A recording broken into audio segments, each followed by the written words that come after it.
Assalamualaikum warahmatullahi wabarakatuh. Yang terdapat kepada Bina Jasa Komunikasi Pada Pesantren Seperti Olahraga Media yang terhormat kepada Bapak para dan guru, teman-teman saya serta keluarga saya yang di rumah yang saya sayang, saya cintai serta saya banggakan. Yang perkenalkan nama saya Nur Iza Munida, saya BK 19 Darul Media. Jadi hari ini saya akan mempresentasikan materi imajinasi saya tentang pelajaran SKI, yaitu tentang teori dan corak Islam di Indonesia. Oke, jadi coba yang pertama itu tentang teori-teori yang memasukkan itu Islam ke dalam agama Islam ke dalam Indonesia. Yang pertama itu adalah teori Mekah.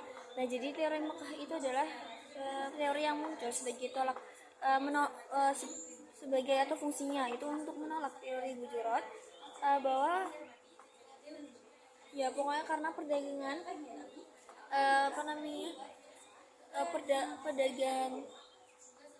perdagangan didirikan di perdagangan.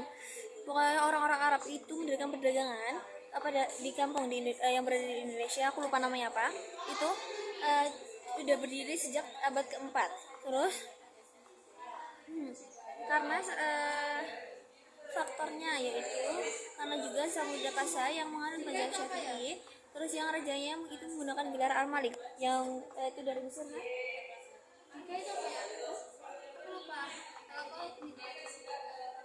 Nah, nah ini terjadi dan jadi teori pokoknya itu masuknya Islam ke Indonesia intinya itu terjadi di abad ke-7 kalau di teori Mekah.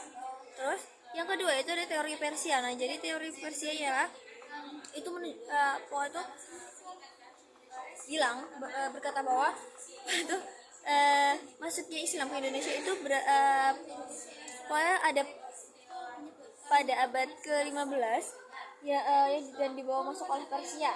Nah, ini tuh faktor pendukungnya itu karena kesamaan ajaran tasawuf. Terus memakai di Indonesia itu ada yang memakai istilah kayak bahasa Persia ya, kayak juruf Persia yang kayak ejer kayak gitu.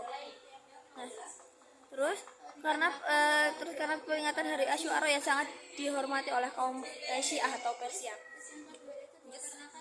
Yang ketiga yaitu adalah teori Gujarat. Nah, jadi teori Gujarat yang tadi ditolak oleh teori Mekah. Nah, jadi teori Gujarat itu menjelaskan bahwa Islam masuk Indonesia itu pada abad 13 Masehi karena jadi ini tuh teori Gujarat itu menjelaskan kayak gini tuh karena kurangnya peranan fakta yang menjelaskan bahwa bangsa Arab lah yang masuk Islam ke Indonesia. Terus karena hubungan dagang itu antara Indonesia dan India itu sudah lama terjalin, dan karena ada batu nisan dari Sultan Malik dengan corak khas Gujarat yang bertuliskan tahun 1247. Nah, terus ada yang Chinese atau Cina. Nah, jadi teori Cina itu bisa dilihat pada bukti arkeologis di Indonesia. Contohnya kayak ada di masjid-masjid kuno yang ada yang dibangun kurang lebih kayak udah dari abad 15 Masehi. Nah, terus ada juga yang pokoknya pernah bersejarah, yaitu ada catatan sejarah Babad bin Gresik. Oke. Terus yang kedua yaitu tentang corak Islam di Indonesia.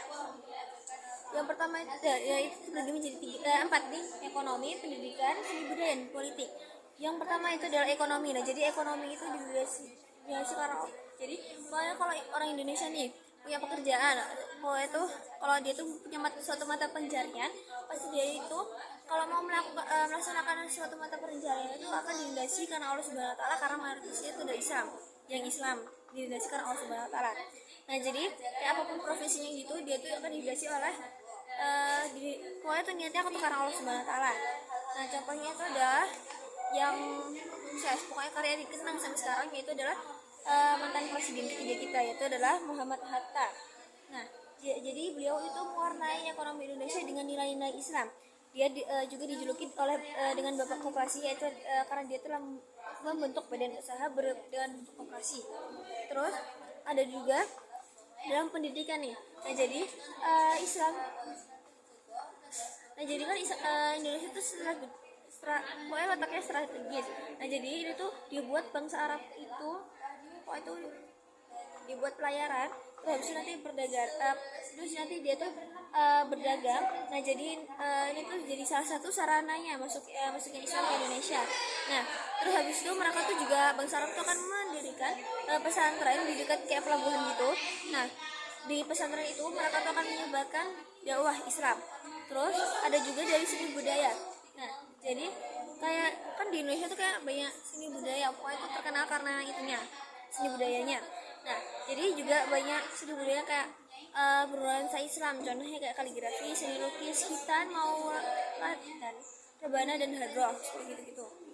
Terus ada juga dari politik. Nah jadi politik itu, nah jadi kan kayak gimana, Indonesia itu kan mayoritas Islam, jadi kayak terus ada juga di Indonesia itu kan banyak juga munculnya kerajaan-kerajaan Islam.